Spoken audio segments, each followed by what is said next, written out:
Reshma, വിഷ്ണുവേട്ടൻ്റെ death certificate വേണം. ഇതിപ്പോൾ മരണം നടന്നിരിക്കുന്നത് മധുരയിലെ ഹോസ്പിറ്റലിൽ വെച്ചായതുകൊണ്ട് ഇവിടെ നിന്നും തിരക്കിയിട്ട് കാര്യമില്ലല്ലോ. ശാലിനി, അത് അവിടെ പോയി സംസാരിച്ചു കഴിഞ്ഞാൽ കിട്ടാവുന്നതേ ഉള്ളൂ.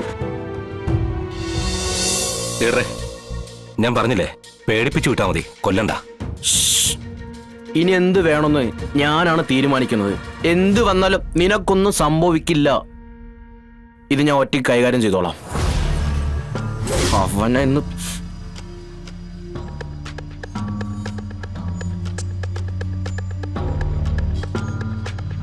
ശിവ, നീ മൊത്തത്തിലൊന്ന് സൂക്ഷിക്കുന്ന നല്ലതാ. ശത്രുക്കളുടെ എണ്ണം കൂടിക്കൂടി വരിക.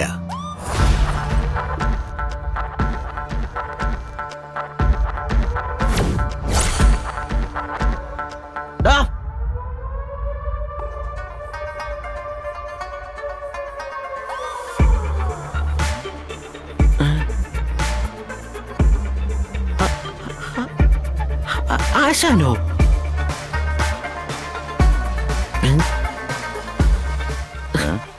നീ എന്താടാ ഇവിടെ? ഒന്നുമില്ല, ചുമ്മാ. ചൂടേ. അല്ല, ആശാൻ സംസാരിച്ചോ? ചുമ്മാതെയോ? അപ്പൊ ഓക്കെ. അവന്റെ ഇന്ന്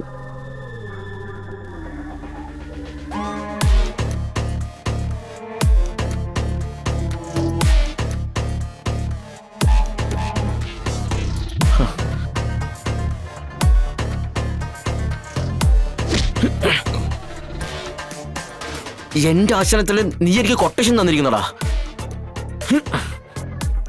എന്താടാ പാപ്പാ?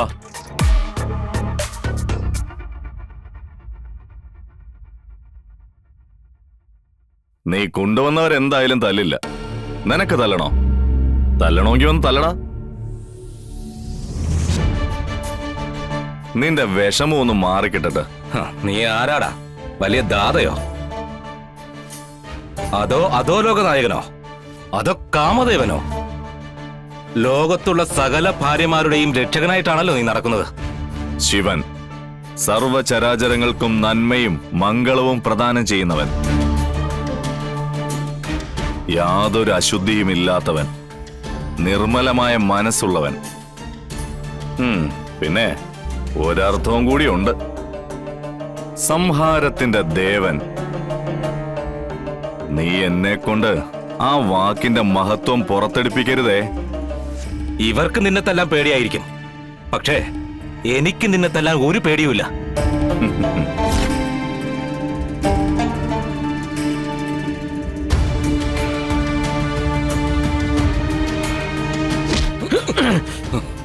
നിന്റെ കൈ ആശന്റെ നേരെ പൊങ്ങിയാ പപ്പ, നീ വെട്ടിട്ട വാഴ പോലെ ഇവിടെ കിടക്കേണ്ടി വരും. പിന്നെ പപ്പനെ പായല് പൊതിഞ്ഞു കെട്ടി കൊണ്ടുപോകേണ്ടി വരും നിങ്ങൾക്ക്. എന്ത് വേണമെന്ന് നീ തീരുമാനിക്കേ. ഇപ്പൊ ഞാൻ പോകേണ്, പക്ഷേ ഇനി ഞാൻ വരുന്നത് തുറക്കാരെയും കൊണ്ടായിരിക്കും. ഒന്നും മറക്കുന്നവനല്ല ഈ പപ്പ. ഞാനിനി വരുമ്പോ നീ ഇത് ഓർക്കുമെന്ന് എനിക്കറിയില്ല. ഇനി നിന്നെ ഈ ഏരിയ കണ്ടുപോകരുത്. പോടാ പോടാ.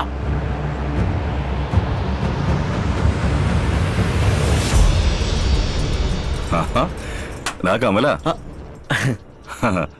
നിനക്ക് ഇത്രയൊക്കെ തന്റെ ഇടം ഉണ്ടായിരുന്നോ? പിന്നല്ലാതെ ഉണ്ടാവാതിരിക്കുവോ? പകുതി തന്റെ ഇടം വിഷ്ണുവാശന്റെ കയ്യിൽ നിന്ന് കിട്ടി, ബാക്കി പകുതി ശിവാശന്റെ കിട്ടി. വിഷ്ണു ശിവനും കൂടെ ചേർന്നപ്പോ ഞാൻ ആരായി? സാക്ഷാൽ അയ്യപ്പൻ. അയ്യപ്പനാ. എന്നാ പിന്നെ അയ്യപ്പ നമുക്ക് പോവാം. അല്ല ലീഡറെ, നമുക്ക് പോവാം. എന്നാ പിന്നെ ലീഡർ ചെല്ല്. എനിക്ക് ഇച്ചിരി കൂടി പണിയുണ്ട് ഇവിടെ. അച്ഛനെ മാപ്പ്. എന്താടാ?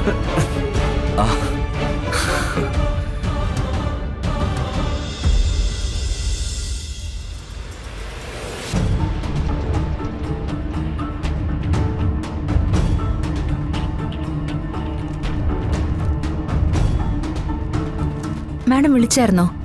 അനു, ഞാൻ ഇന്നലെ ഒരു ഇൻഷുറൻസിന്റെ ഡീറ്റെയിൽസ് ചോദിച്ചിരുന്നില്ലേ? ആ എൻ്റെ ഒരു ക്ലാസ്മേറ്റാ. അവളുടെ ഭർത്താവിന്റെ പേരിലാ ഇൻഷുറൻസ് തുക കിട്ടേണ്ടത്. 4-5 മാസം മുമ്പ് അവളുടെ ഭർത്താവ് മരിച്ചിരുന്നു. അതിപ്പോ അവർക്ക് കിട്ടാൻ വേണ്ടി എന്തൊക്കെയാ അതിന്റെ പ്രാരംഭ നടപടികളെന്നൊന്ന് അറിയാൻ വേണ്ടിട്ടാ. നമ്മളെ കൊണ്ട് ചെയ്തു കൊടുക്കാവുന്ന സഹായങ്ങളൊക്കെ ചെയ്തു കൊടുക്കാമല്ലോ. മാഡം, അത് ഞാൻ തിരക്കിയായിരുന്നു. ആദ്യം വേണ്ടത് ഡെത്ത് സർട്ടിഫിക്കറ്റാ. മറ്റൊന്ന് ഇൻഷുറൻസ് എടുത്തപ്പോൾ ലഭിച്ച രേഖ, പിന്നെ നോമിനിയുടെ ഡീറ്റെയിൽസ്. ഉം. ഇത് അപകട മരണമൊന്നും അല്ലല്ലോ മാഡം? അല്ല. അല്ല, അങ്ങനെയാണെങ്കിൽ അതിന്റെ വിവരങ്ങൾ. FIRന്റെ കോപ്പി കൂടി വേണ്ടിവരും. ഓക്കെ അന്നു, ഞാൻ ഈ കാര്യങ്ങൾ വിളിച്ചു പറഞ്ഞോളാം. ഇത് ഇന്ന് തന്നെ റവന്യൂ മിനിസ്റ്ററുടെ മുന്നിലെത്തണം. മന്ത്രിയുടെ സിഗ്നേച്ചർ കൂടി കിട്ടിയാലേ ഈ ഫയൽ നമുക്ക് ക്ലോസ് ചെയ്യാൻ പറ്റൂ. Okay madam. ശരി.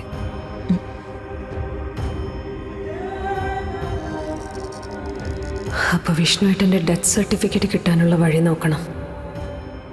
അതിനെന്താ മാർഗം?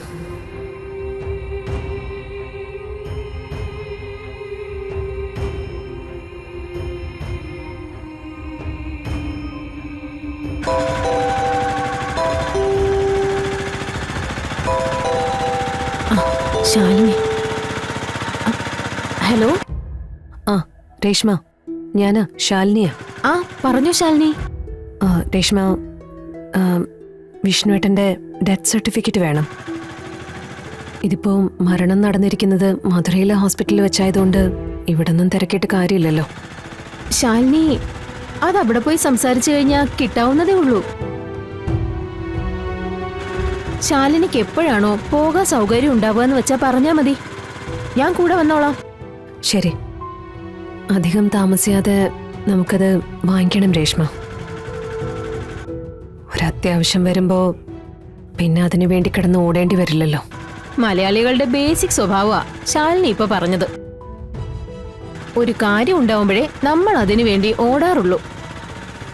എന്നിട്ട് അതിനു വേണ്ടി ഇല്ലാത്ത വെപ്രാളം കാണിക്കുകയും ചെയ്യും. വിഷ്ണുവേട്ടൻ മരിച്ചു എന്നുള്ളത് നമ്മള് രഹസ്യമാക്കി വെക്കുന്നൊരു കാര്യമാ. മറ്റുള്ളവർക്കത് നോക്കേണ്ട കാര്യമില്ലല്ലോ. നിയമം അനുശാസിക്കുന്നത് പോലെയല്ലേ അവര് കാര്യങ്ങൾ മുന്നോട്ട് കൊണ്ടുപോകൂ. അതുകൊണ്ട് മുൻപേ വാങ്ങി വെക്കണമെന്ന് പറഞ്ഞത്.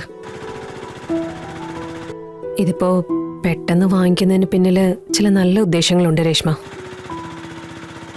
നല്ലൊരു ലക്ഷ്യത്തിന് വേണ്ടിയിട്ടാ. അതിന്റെ ഡീറ്റെയിൽസ് ഞാൻ മറ്റൊരവസരത്തിൽ പറയാം. ഓക്കെ ശാലിനി, എന്തായാലും ഞാൻ കൂടെ ഉണ്ടാവും, ഒരു നിഴല് പോലെ. ഓക്കെ രേഷ്മ.